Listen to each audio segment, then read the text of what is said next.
Creators 2026 YouTube கிரியேட்டர்ஸ்க்கு ஒரு golden பீரியட்னே சொல்லலாம். உங்கள் எல்லாருக்குமே தெரியும், முன்னாடி எல்லாம் யூடியூப்பில் இன்கம் ஜென்ரேட் பண்ணணும் அப்படின்னாலே நம்ம ஒரு லாங் டேர்ம் கான்டென்ட் பண்ணி அது மூலிமா வர அட்வர்டைஸ்மெண்ட்டை நம்பி தான் இருப்போம். ஆனால் இப்போ அது எல்லாமே மாறிப்போச்சு. 2026 ட்ரெண்ட் என்ன அப்படின்னு பார்த்தீங்கன்னா, ஷார்ட்ஸ் மூலியமாக நீங்கள் ப்ராடக்ட்ஸை டேக் பண்ணி அதை சேலுக்கு கொண்டு வர்றதான் இப்போ ட்ரெண்டாக இருக்குது. நிறைய க்ரியேட்டர்ஸ் பார்த்தீங்க அப்படின்னா ரெவன்யூ ஜென்ரேட் பண்ணுறதை விட ஷாப்பிங் கமிஷனில் தான் நிறைய சம்பாதிக்க ஆரம்பிச்சிருக்காங்க. ஆனால் நிறைய பேர் பண்ணுற ஒரு சின்ன மிஸ்டேக்னால அவங்களோட மானிட்டைசேஷனே ஸ்டாப் பண்ண கூட வைக்குது. இந்த வீடியோ பொறுத்தவரை பார்த்தீங்கன்னா, நீங்கள் ஷார்ட்ஸில் ப்ராடக்ட் டேக் பண்ணும்போது என்ன மிஸ்டேக்ஸ்லாம் பண்ணக்கூடாது, யூடியூபோட ஷாப்பிங் ரூல்ஸ்லாம் என்னென்ன அண்ட் உங்கள் கமிஷன் எப்படி இன்க்ரீஸ் பண்ணுறது அப்படின்றத பற்றி தான் இந்த வீடியோவில் உங்களுக்கு ஃபுல் அண்ட் ஃபுல் சொல்ல போகிறேன். ஸோ இந்த வீடியோ பார்த்தீங்கன்னா எஜுகேஷன் அண்ட் இன்ஃபர்மேஷன் பர்பஸ்க்காக தான் மேக் பண்ணியிருக்கோம். இப்போ வாங்க நம்ம வீடியோக்குள்ளே போகலாம். ஷார்ட்ஸ் வியூஸ் என்னமோ நமக்கு நிறைய வரும், ஆனால் ஆட் ரெவன்யூ பொறுத்தவரை பார்த்தீங்கன்னா நமக்கு அது வழியாக பணம் வர்றது ரொம்ப கம்மி தான். இதே நீங்கள் ஒரு ப்ராடக்டை டேக் பண்ணி உங்கள் ஆடியன்ஸ் அதை வாங்குறாங்க அப்படின்னா உங்கள் ரெவன்யூ அதிகமாக ஆகலாம். யூடியூப் இப்போது ஷாப்பிங் ஃபீச்சர்ஸ்க்கு ரொம்ப ப்ரியாரிட்டி கொடுக்குறாங்க. Like Myntra, Flipkart, Nykaa, purple இது மாதிரி பிளாட்ஃபார்ம் கூட இப்போ யூடியூப் டைப் பண்ணி இருக்காங்க. ஸோ நீங்கள் ஒரு ஃபேஷன் வீடியோ போடுறவங்களா இருந்தாலும் சரி, இல்லை ஒரு டெக் ரிவ்யூ பண்ணுறவங்களா இருந்தாலும் சரி, உங்கள் ப்ராடக்டை நீங்கள் டைரெக்டாக நீங்கள் ஷார்ட்ஸில் டேக் பண்ண முடியும். நிறைய பேருக்கு ஒரு டவுட் இருக்குது, சுஜி என்னோட சேனல் இன்னும் ஃபுல்லாகவே மானிட்டைசேஷன் ஆகலை, நான் ப்ராடக்டை டேக் பண்ண முடியுமா அப்படின்னு நீங்கள் கேட்டிங்கன்னா கண்டிப்பாக முடியுங்க. யூடியூப் இப்போ பார்த்தீங்கன்னா ஹாஃப் மானிட்டைசேஷன் கான்செப்டை இப்போ கொண்டு வந்திருக்காங்க.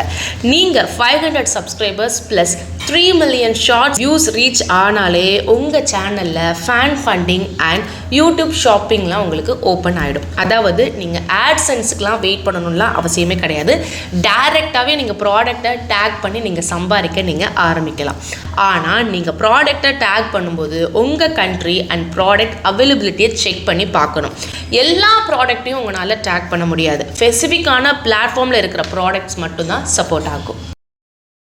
இப்போ நம்ம ரொம்ப முக்கியமான விஷயத்துக்கு வரலாம். நீங்கள் ஷார்ட்ஸில் ப்ராடக்டை டேக் பண்ணும்போது பண்ணுற அந்த ஒரு தப்பு தான் இர்ரெலவென்ட் டேக்கிங். ஸ்பெசிஃபிக் ப்ராடக்ட் ரூல்ஸ் இருக்குது. நீங்கள் வீடியோவில் ஒரு சாரியை பற்றி பேசுகிறீங்கன்னு வச்சுப்போம், அந்த ஸ்பெசிஃபிக்கான சாரியை மட்டும்தான் நீங்கள் டேக் பண்ணணும். வேறு பிராண்டில் நிறைய நல்ல ப்ராடக்ட்ஸ்லாம் இருக்குதுன்னு நினச்சிட்டு நீங்கள் வீடியோவில் டிஸ்பிளே பண்ணாத 5 to 10 ப்ராடக்ட்ஸை நீங்கள் டேக் பண்ணக்கூடாது. இது யூடியூப் கைட்லைன்ஸ்க்கு பார்த்தீங்கன்னா எதிரான விஷயம். நீங்கள் எதை நீங்கள் சொல்கிறீங்களோ அதுதான் நீங்கள் டேக் பண்ணணும். நீங்கள் ஒரு வைரல் சாங் ஒரு மியூசிக்கை யூஸ் பண்ணுறப்போ உங்கள் ஸ்க்ரீனில் ஒரு பாப்அப் வரலாம். சில மியூசிக் ட்ராக்குக்கு பார்த்தீங்கன்னா ப்ராடக்ட் டேக் பண்ணுறதுக்கு சப்போர்ட் ஆகாது. அப்படி ஒரு பாப்அப் வந்தால் நீங்கள் அந்த மியூசிக்கை சேஞ்ச் பண்ணால் மட்டும்தான் ப்ராடக்ட் டேக் பண்ண முடியும். ஸோ கவனமாக வச்சுக்கோங்க. தென் தேர்ட் என்னன்னு பார்த்தீங்கன்னா ஸ்பேம் அலாட். நீங்கள் வீடியோவில் காமிக்காத ப்ராடக்டை டேக் பண்ணால் யூடியூப் அதை ஸ்பேமாக கன்சிடர் பண்ணுவாங்க. இதனால பார்த்தீங்கன்னா உங்கள் ஷார்ட்ஸோட வியூஸும் குறையலாம், இல்லை அப்படின்னா உங்களோட ஷாப்பிங் ஃபீச்சரே போகக்கூட வாய்ப்பு இருக்குது. ஸோ இதுதாங்க ரொம்ப கேர்ஃபுல்லாக ஹேண்டில் பண்ண வேண்டிய ஏரியா. எதை நீங்கள் காமிக்கிறீங்களோ அதை மட்டும்தான் நீங்கள் டேக் பண்ணணும். ஓகே, இப்போ உங்களுக்கு ஒரு குட் நியூஸ் சொல்கிறேன். நிறைய கிரியேட்டர்ஸ் நினைக்கிறாங்க நான் டேக் பண்ண ப்ராடக்டை வாங்கினா மட்டும்தான் எனக்கு காசு வரும் அப்படின்னு. ஆனால் அது இல்லைங்க. எக்ஸாம்பிளுக்கு நீங்கள் ஒரு மைக்கை நீங்கள் டேக் பண்ணுறீங்கன்னு வச்சுப்போம். ஒரு வியூவர் அதை லிங்கை கிளிக் பண்ணி ஃப்ளிப்கார்ட்குள்ளே போகிறாரு. ஆனால் அவர் அந்த மைக்கை வாங்கலை. ஆனால் அதுக்கு பதிலாக ஒரு மொபைலோ இல்லை ஒரு டிஷர்ட்டோ வாங்குறாருன்னு வச்சுப்போமே, அதுவும் உங்களோட கமிஷனில் தான் வரும். என்ன லாஜிக் அப்படின்றத சொல்கிறேன். உங்கள் லிங்க் வழியாக அவர் அந்த சைட்டுக்கு போகிறார் இல்லையா, அந்த செஷனில் அவர் என்ன வாங்கினாலும் அது உங்களோட அக்கௌண்ட்டில் தான் ஆட் ஆகும். ஸோ நீங்கள் நிறைய ப்ராடக்டை நீங்கள் டேக் பண்ணணும் அவசியமே கிடையாதுங்க. ஒரு கரெக்டான ப்ராடக்ட்டை நீங்கள் டேக் பண்ணி ஆடியன்ஸ் அதை கிளிக் பண்ண வச்சாலே உங்களோட ரெவன்யூ ஆட்டோமேட்டிக்காக இன்க்ரீஸ் ஆகும். ஷார்ட்ஸில் சேல்ஸை இன்க்ரீஸ் பண்ணுறதுக்கான சில டிப்ஸ் உங்களுக்கு சொல்கிறேன், யூஸ்ஃபுல்லாக இருக்கும் அப்படின்னு நினைக்கிறேன்.